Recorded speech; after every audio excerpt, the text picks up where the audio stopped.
मध्य प्रदेश में 4 महीने बाद विधानसभा चुनाव होने हैं। लंबी टेबल एक्सरसाइज के बाद कांग्रेस ने अपनी 2 बड़ी चुनावी समितियों का ऐलान कर दिया है। कांग्रेस ने इलेक्शन कैंपेन कमेटी का ऐलान कर दिया। उसमें कांतिलाल भूरिया को संयोजक बनाया है चुनाव अभियान समिति का, और चुनाव समिति का संयोजक खुद कमलनाथ होंगे। माना जा रहा है कि इन्हीं समितियों के जरिए कांग्रेस चुनावों में जाएगी। फिलहाल 4 महीने का वक्त बचा है और 4 महीने बड़े क्रूशियल है कांग्रेस के लिए। कांग्रेस को उम्मीद है कि जो समिति के जो सदस्य हैं, ये दोनों समिति मिलकर कांग्रेस को सत्ता में लाने का काम करेंगी। मेरे साथ कांग्रेस के 2 प्रवक्ता हैं, इनसे बात करेंगे, इनसे जानने की कोशिश करेंगे कि समिति के सदस्यों की क्या काबिलियत है और उनके ज़रिए कांग्रेस कैसे सत्ता में वापसी कर पाएगी। अब्बास हफीज़ मेरे साथ हैं, मीडिया कांग्रेस कमेटी के उपाध्यक्ष हैं। अब्बास जी, बहुत महत्वपूर्ण कमेटी है इलेक्शन कैंपेन कमेटी, उसका संयोजक कांतिलाल भूरिया को बनाया है। किसी को उम्मीद नहीं थी कि कांतिलाल भूरिया को इलेक्शन कैंपेन कमेटी का संयोजक बनाया जाएगा। देखिए, सबसे पहली बात यह है कि कांग्रेस पार्टी के वो प्रदेश अध्यक्ष रह चुके हैं, तजुर्बा है उनको, सांसद रह चुके हैं, मंत्री रह चुके हैं। और दूसरी बात यह है कि आदिवासी वर्ग से आते हैं और हमारे लिए आदिवासी वर्ग सत्ता में भी साझेदार रहा है, आदिवासी वर्ग संगठन में भी साझेदार रहा है। इससे पहले भी अगर आप देखें तो मुख्यमंत्री भी आदिवासी वर्ग से रहे हैं कांग्रेस पार्टी से, प्रदेश अध्यक्ष, युवा कांग्रेस के प्रदेश अध्यक्ष आज आदिवासी वर्ग से आते हैं। तो बीजेपी और कांग्रेस में यही अंतर है, हम सिर्फ कहते नहीं हैं बल्कि करते भी हैं। कांतिलाल जी के तजुर्बे से हमें फ़ायदा मिलेगा और जिस तरह से उनकी ग्रिप है प्रदेश में, ख़ासतौर पे आदिवासी वर्ग हो, मालवा निमाड़ का क्षेत्र हो, उधर का क्षेत्र हो, आदिवासी बहुल क्षेत्र हो, तो उसमें कांग्रेस पार्टी का जो तजुर्बा है उनको उससे फ़ायदा हासिल होगा। और अलग अलग समितियां बनी रही हैं जिसमें सारे वरिष्ठ नेता, तजुर्बेकार नेताओं को लिया जाएगा। आगे और बननी है, अभी 2 बनी हैं समितियाँ। हमारी तैयारी बताई जाती है, इससे पता चलती है कितनी मजबूत है। हम बीजेपी की समितियों से पहले अपनी पूरी समितियाँ घोषित कर देंगे, हम इतने तैयार खड़े हैं मजबूती के साथ। और यहाँ पर काबिलियत के आधार के ऊपर लोगों को जिम्मेदारी दी जाती है, ना कि बीजेपी में जो परिक्रमा करते हैं उनको मिलती है। ये बीजेपी और कांग्रेस में अंतर है। 2018 में भी हमने देखा आदिवासी वर्ग ने बड़ा आशीर्वाद दिया था कांग्रेस पार्टी को और सत्ता में वापसी हुई थी एक लंबे समय के बाद। अब फिर ऐसा लग रहा है चुनाव समिति वो जो सूची देखकर कि कांतिलाल भूरिया के ज़रिए आदिवासी वोट बैंक को साधने की कोशिश हो रही है। जो बीजेपी सरकार के खिलाफ आप लोग एक एजेंडा चलाते हैं कि बीजेपी सरकार के राज में, उनके कार्यकाल में सबसे ज़्यादा जुल्म आदिवासियों पर हुए हैं, तो शायद इसमें माइलेज लेने की कोशिश हो रही है। देखिए, आदिवासी वर्ग को साधने की ज़रूरत उनको है जिन्होंने उनको प्रताड़ित किया है। हमारी पार्टी, कांग्रेस पार्टी, आदिवासी वर्ग के साथ खड़ी रही है हमेशा और वो हमारा हिस्सा रहे हैं परिवार का।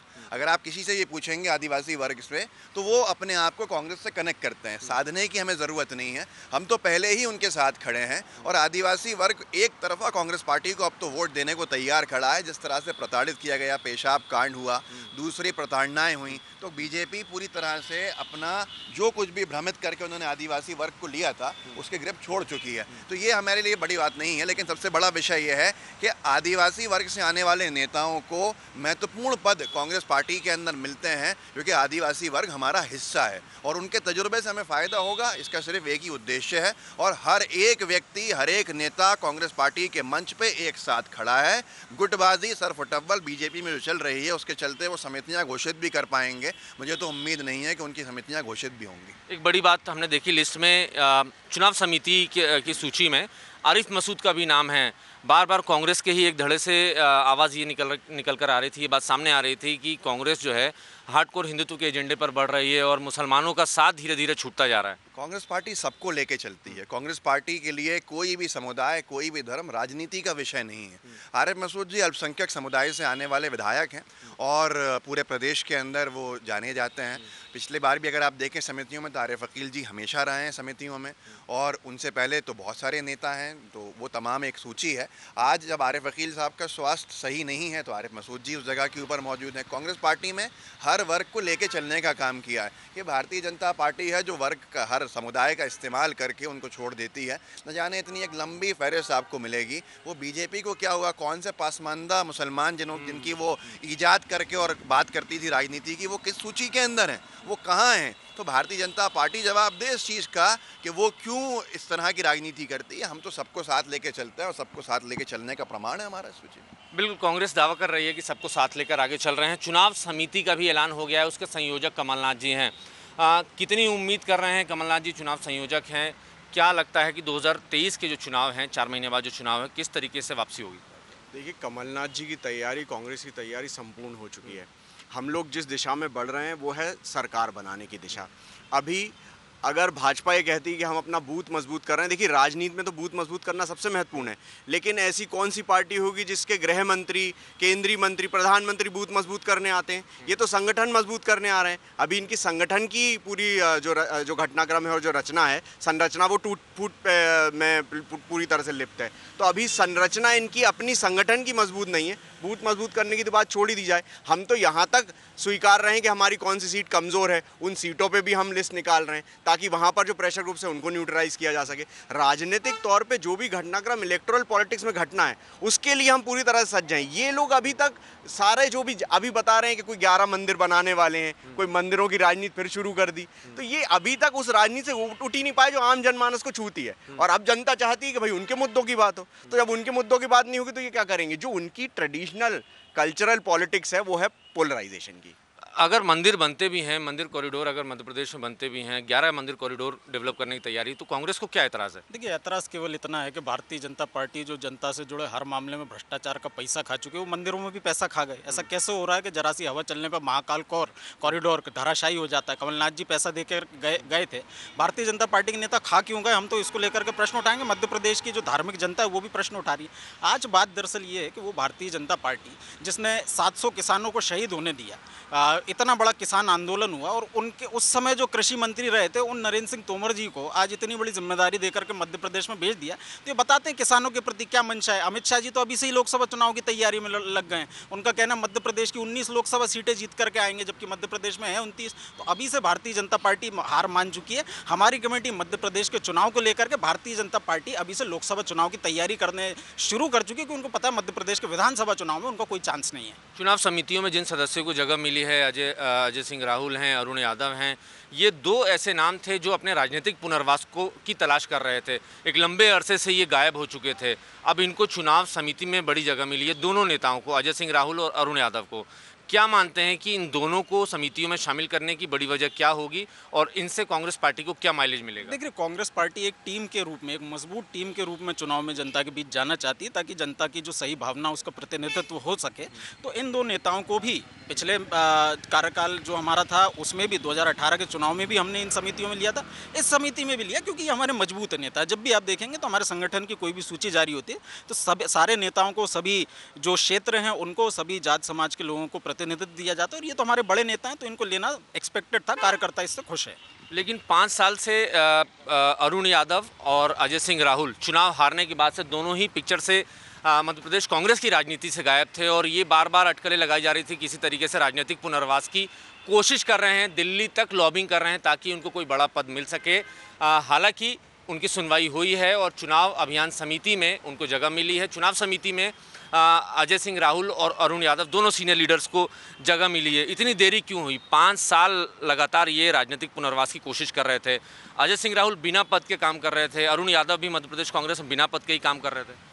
देखिए, कांग्रेस पार्टी में पद की लालसा नहीं होती। हमारे यहाँ तो एकमात्र लीडरशिप, ऑल्दो हम लीडरशिप बेस्ड पार्टी, हमारे यहाँ एकमात्र एक लीडर है, मध्य प्रदेश में एकमात्र एक लीडर है जिनके नेतृत्व में चुनाव लड़ा जाएगा। इस तरीके से सोचना कि बाकी धड़े कहाँ पर हैं, सभी लोग संगठित हो रहे थे, अपनी अपनी जगह पे वो रीस्ट्रक्चरिंग कर रहे थे, तब तो आज जाके कांग्रेस अपने आप को इस जगह पे पोजीशन कर पाई है कि आज बीजेपी को दो पड़ी हुई कि हमारे संगठन का क्या हुआ। जो सबसे ज़्यादा अनुशासनात्मक रूप से सक्रिय पार्टी होती थी, सबसे बड़ा संगठन बोलते थे अपने आप को, आज देख लीजिए पद का बंदर बांट करके क्या स्थिति हो गई। कहीं नाली के पद बांट दिए, कहीं मोहल्ले, कहीं पेड़ के, इतने इंचार्जेस बना दिए और इतना अपने आप को कांग्रेस मुक्त करते करते खुद कांग्रेस युक्त कर लिया कि आज की तारीख में क्या हालत है आप देख लीजिए। आपने बात उठाई है तो कांग्रेस में भी इतने सारे ऑब्जर्वर हो गए हैं। पहले 6 ऑब्जर्वर थे, अब फिर इसके बाद ऑब्जर्वर बना दिए। सीनियर ऑब्जर्वर के तौर पर रणदीप सिंह सुरजेवाला हैं। सबसे पहली बात यह है कि बीजेपी इसके ऊपर आरोप लगाने का काम कर रही है नंबर बढ़ाने के लिए। मैं पूछूंगा, जामवाल जी को जो बिठाया गया उनके ऊपर अगर आप देखें तो शिव प्रकाश जी को बिठाया गया, फिर भी बीजेपी संतुष्ट नहीं हुई तो उनके ऊपर मुरलीधर राव जी को बैठा दिया। जब भी संतुष्टि नहीं मिली तो फिर नरेंद्र सिंह तोमर जी को बैठा दिया उनके ऊपर, फिर और अतिरिक्त बनाया गया भूपेन यादव जी को। धर्मेंद्र यादव, भूपेंद्र यादव जी को, उसके बाद अश्विनी वैष्णव जी को भी लाया गया। बीजेपी तो कहीं कोई कमी नहीं छोड़ रही है और वो राजनीति करने के लिए हम पे सवाल खड़े कर रहे हैं। हम सदा ऑब्जर्वर्स उनके यहाँ बैठे हुए हैं, क्योंकि बीजेपी जान चुकी है कि भारतीय जनता पार्टी चुनाव हार रही। और बात रही ऑब्जर्वर्स की, कांग्रेस पार्टी का एक स्ट्रक्चर है कि हम कहाँ कहाँ किस तरह चुनाव लड़ते हैं, वो सिर्फ मध्य प्रदेश में नहीं बनाए गए हैं, जितने इलेक्शन गोइंग स्टेट्स हैं सब में बनाया जाता है। ये कोई नई चीज़ नहीं है। एक आखिरी सवाल मिथुन, आप ये बताइए कि क्या फीडबैक मिल रहा है जो दोनों कमेटीज़ का ऐलान हुआ है, प्रदेश भर से क्या फीडबैक आ रहा है, कहीं कोई नाराज़गी की खबरें? प्रदेश भर से फीडबैक अच्छा आ रहा है। जो भारतीय जनता पार्टी आज पांचाली बन चुकी है, तो श्री राम के कदमों पर चलने वाली भारतीय जनता पार्टी ऐसा कहती ज़रूर है, लेकिन असल तरीके से कमलनाथ जी उस बात को सम्मान देने का काम कर रहे हैं। कार्यकर्ताओं की भावनाओं के आधार पर सभी वर्गों का प्रतिनिधित्व करने वाले जन नेता इस कमेटी के अंदर हैं। जो पिछली बार भी चुनाव जितवा करके हम लोगों को लाए, इस बार भी चुनाव जनता की मंशा है कि 150 से ज़्यादा सीटें कांग्रेस पार्टी को प्रदान करें। तो जिन जिन को जिम्मेदारी देनी गई थी, दी गई है। आने वाले समय में और भी नेताओं को जिम्मेदारी दी जाएगी, ऐसा भी कार्यकर्ताओं की मांग। 2018 की बात कर रहे हैं, मिथुन कह रहे हैं कि 2018 में कमलनाथ जी के नेतृत्व में सत्ता में वापसी की। एक फैक्टर और है, शायद आप लोग भूल रहे हैं, दिग्विजय सिंह समन्वय समिति के अध्यक्ष से, और दिग्विजय सिंह ना होते तो शायद पार्टी एकजुट एक फ्रंट पर नहीं होती। ये मानते हैं आप? कितना इत्तेफाक रखते हैं? बिल्कुल, दिग्विजय सिंह जी हमारे एक ऐसे नेता हैं जिनका इतना बड़ा नेक्सस है कि मुझे लगता है कि शायद ही देश में कोई ऐसे नेता होंगे जिनका इतना बड़ा नेक्सस होगा कि आप 51,000 जो पूरे पोलिंग बूथ हैं, आप देखिए हर पोलिंग बूथ पे एक व्यक्ति होना, वो भी सुदृढ़ मजबूत कार्यकर्ता, बहुत बड़ी बात है। उनने जो नर्मदा परिक्रमा पूर्ण करी, हमारे सनातन धर्म में माना जाता है कि अपने आप में बड़ी यात्रा होती है वो, ऐसी यात्रा जहाँ पे चिरंजीवी मिलते हैं। तो अगर हम इस बात को माने कि जिस तरीके से उनने यात्रा करी, उसके बाद शिवराज सिंह जी ने भी उनको कॉपी करने की कोशिश करी। आज हम एक सेवा समिति बना के बैठे हैं, आगे और सेवा करेंगे, क्योंकि अभी तक नर्मदा की सेवा हुई नहीं है। तो इस तरीके से देखा जाए तो राजनीतिक रूप से दिग्विजय सिंह के बहुत नर्मदा सेना जो आपने बनाई है, गृह मंत्री नरोत्तम मिश्रा का आज एक बयान आया है। गृह मंत्री नरोत्तम मिश्रा कह रहे हैं कि जैसे ही चुनाव आते हैं तो कांग्रेस सलमान हो जाती है, और जैसे ही चुनाव खत्म होते हैं, माफ़ कीजिएगा, जैसे ही चुनाव आते हैं तो कांग्रेस भगवान हो जाती है, और चुनाव खत्म हो जाते हैं तो सलमान हो जाती है। मुझे तरस आता है नरोत्तम जी की मानसिकता के ऊपर कि एक ऐसे व्यक्ति को गृह मंत्री बनाया है जो ध्रुवीकरण की बात करता है या फिल्मों की बात करता है। इतनी फिल्में देखना है जब भी शायद ऐसा लगता है मुझे ये हालात बन गए मध्य प्रदेश के, या तो रील्स देखते हैं दिन भर या मूवीज़ देखते हैं दिन भर। गृह मंत्री का जो काम है वो तो कर लें, मध्य प्रदेश के लॉ ऑर्डर की चिंता कर लें। नर्मदा सेना बनने से चिंता में बीजेपी क्यों नहीं आएगी? जिन लोगों ने सत्ता में रहते हुए माँ नर्मदा को खनन का एक अड्डा बना दिया, तो उन लोगों की यही अपेक्षा है कि डरेंगे। अब आगे आने वाले समय में देखिए कि और आड़े टेढ़े बयान निकल के आएंगे जब इनकी पोल खुलेगी। बिल्कुल जाहिर है मध्य प्रदेश कांग्रेस तैयार है, टेबल एक्सरसाइज पूरी हो चुकी है, अगस्त महीने में हम आ चुके हैं, और कुछ ही दिनों बाद दौरे तेज होने वाले हैं। प्रियंका गांधी की लगभग 7 से 9 सभाएं और मध्य प्रदेश में होनी है। राहुल गांधी, मल्लिकार्जुन खड़गे के भी दौरे होने हैं। कांग्रेस का दावा है कि 150 सीटों के साथ सत्ता में दमदार तरीके से वापसी होगी। कैमरामैन रमेश के साथ नवीन कुमार सिंह, IBC 24, भोपाल।